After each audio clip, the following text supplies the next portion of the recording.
ಅಣ್ಣವ್ರು ಒಂದು ಸ್ವಲ್ಪ ನೆನ್ನೆ ಅಸಮಾಧಾನವಾಗಿದ್ದಾರೆ ಅಂತ ಗೊತ್ತಾಯ್ತಲ್ಲ, ಮಾತಾಡ್ಸೋಗೋಣ ಅಂತ ಬಂದೆ. ಮೊನ್ನೆ AICC ಇಂದನೂ ಹೇಳಿದರು, ಬಾಲು, ನಾನು, ಉದಯ್ ಅವರು ಅಣ್ಣವ್ರ ಜೊತೆ ಮಾತಾಡಿ ಮೊನ್ನೆ ಮುಖ್ಯಮಂತ್ರಿಗಳು ರಾತ್ರಿ ಕರ್ಸ್ಕೊಂಡು ಮಾತಾಡಿದರು. ನಾಳೆ ಬರ್ತಾರೆ ಮುಖ್ಯಮಂತ್ರಿಗಳು, ಬಂದು ಅವ್ರವ್ರು ಮಾತಾಡ್ತಾರೆ. ನನಗಿಂತ, ಬಾಲುಗಿಂತ, ಉದಯ್ಗಿಂತ ಮುಖ್ಯಮಂತ್ರಿಗಳು ಅವರು ಹಳೇ ವಿಶ್ವಾಸಿಗರು, ಅದರಿಂದ ಅವರೇ ಬಂದು ಮಾತಾಡ್ತಾರೆ. ಸೊ ರಾಜಕೀಯ ಏನಿದ್ರು ನಾವು ಸುಮ್ಮನೆ ಬಂದು ಭೇಟಿ ಮಾಡಿ ಸೌಜನ್ಯದ ಸಂಧಾನ ಏನಿಲ್ಲ. ನಮಗಿದು ಹಿರಿಯಣ್ಣ ಇದ್ದಂಗೆ.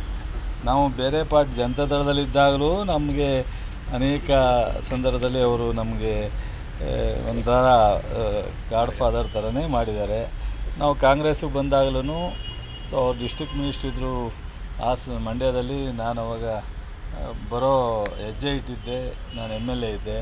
ಅವಾಗಿಂದನೂ ವೈಯಕ್ತಿಕವಾದ ಸಂಬಂಧ ಇವನಿಗೆ ಸಂಬಂಧನೇ ಬಾಲುಗೆ.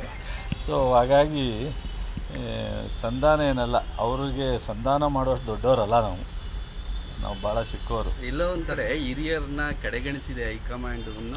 ಸಾಕಷ್ಟು ವ್ಯತ್ಯಾಸ ರಾಜಕೀಯವಾಗಿ ಆಗಿದೆ, ಇಲ್ಲ ಅಂತೇನಿಲ್ಲ. ಅವರಿಗೆ 2-3 ಸಂದರ್ಭದಲ್ಲಿ ವ್ಯತ್ಯಾಸ ಆಗಿದೆ. ಇದು ಒಂದೇ ಸಂದರ್ಭದಲ್ಲ, 2-3 ಸಂದರ್ಭದಲ್ಲಿ ವ್ಯತ್ಯಾಸ ಆಗಿದೆ. ಅದನ್ನು ಪಾರ್ಟಿನೇ ಸರ್ ಮಾಡಬೇಕು, ಪಾರ್ಟಿ ನಾಯಕರೇ ಸರ್ ಮಾಡಬೇಕು.